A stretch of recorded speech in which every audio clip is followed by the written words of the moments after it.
안녕하세요. 주한남누리병원 척추센터 원장 주윤석입니다. 이번에 저희가 준비한 케이스는 목 수술, 재수술을 해드린 분들에 대한 케이스입니다. 44세의 여성분이시고요. 5년 전에 우리가 5번, 6번, 7번 경추부에 대해서 좌측 추간공 확장술을 받으셨습니다. 저한테 이제 내원하셨을 때가 수술하고 5년이 좀 경과한 시점이셨습니다. 이 환자분은 굉장히 많이 괴로워하셨는데요. 추간공 확장을 시행했던 왼쪽 팔의 통증이 5년 후에도 여전히 심하게 좀 남아 있었고, 그렇기 때문에 마약성 진통제에 5년간 의존하면서 살아오셨고요. 우선 추간공이라는 것을 설명드리기 전에 목을 구성하고 있는 신경에 대해서 간단하게만 설명드리겠습니다.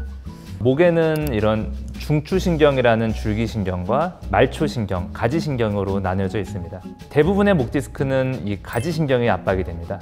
가지신경이 눌리는 위치가 이 추간공이라는 신경 구멍인데요. 보통 한쪽에 날개뼈, 팔, 그리고 손, 여기가 이제 빠지듯이 아프거나 저리게 됩니다.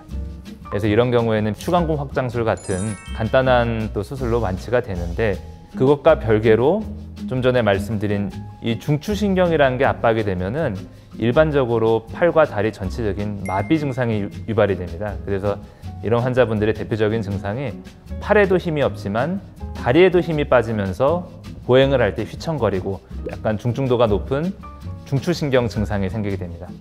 자, 이 환자분이 말씀드린 것처럼 5번, 6번, 7번에 이제 추간공 확장술을 했는데 더 좀 갑자기 괴로워진 게 몸통과 허리 그리고 다리 쪽에 쥐가 나는 듯한 불편함이 갑자기 또 발생을 하셨습니다.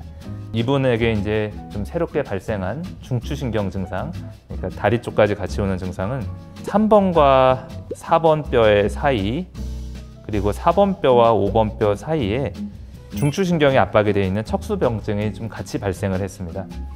그리고 저희가 신경 가는 길을 살펴볼 때 위에서 내려다보는 횡단면을 항상 보는데, 보시면은 정상적인 이 목신경의 횡단면은 계란 노른자처럼 척수액이라는 빈 공간이 좀 보여야 되는데, 환자분 같은 경우에 척수액이 전혀 보이지 않고 이 중추신경이 완전히 압박되어 있는 척수병증을 가지고 있었습니다.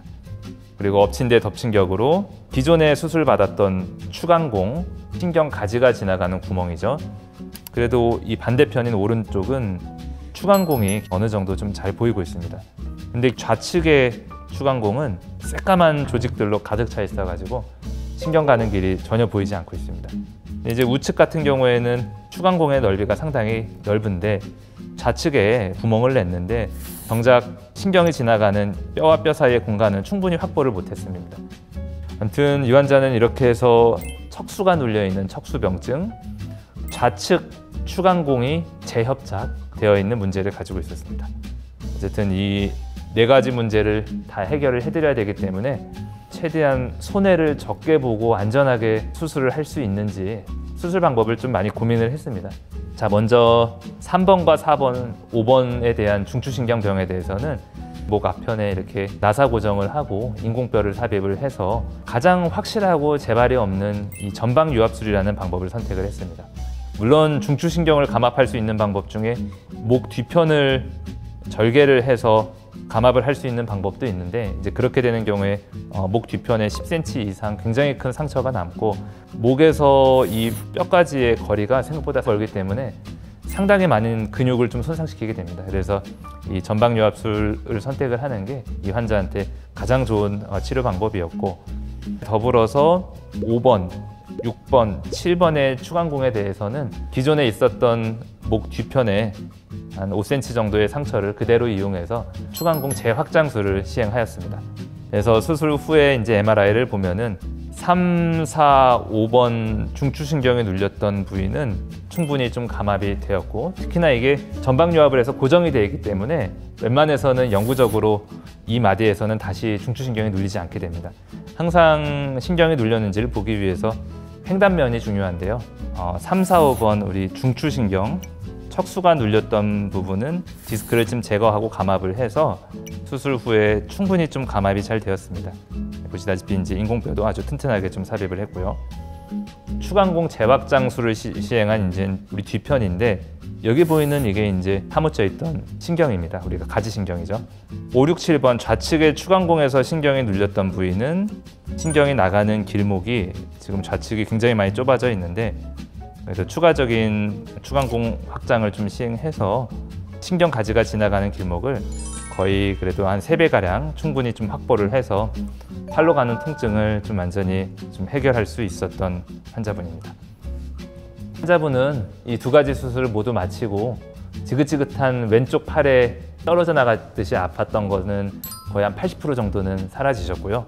몸통과 골반, 그리고 다리 쪽으로 이제 힘이 빠지고 저릿저릿했던 증상이 거의 다 사라지셔가지고 좀 새 삶을 산 것 같다고 굉장히 좀 많이 감사하시고 좀 만족하셨습니다. 이런 목 수술 같은 경우에 재수술이 상당히 부담스럽고 위험하다는 좀 편견 때문에 치료받지 못하고 진통제에 좀 의존하고 계신 분들이 상당히 좀 많이 계신데요. 이 영상을 보고 계신 환자분들 중에서 혹시라도 목 수술 후에 발생한 배발 증상, 심한 통증 때문에 고통스러워 하시는 분들이 계신다면 충분히 또 해결책을 찾을 수 있는 방법들이 있으니까 고민하지 마시고 병원에 내원해 주시길 부탁드립니다. 궁금하신 점 있으시면 댓글 달아주신다면 성실하게 답변 드리도록 하겠습니다. 감사합니다.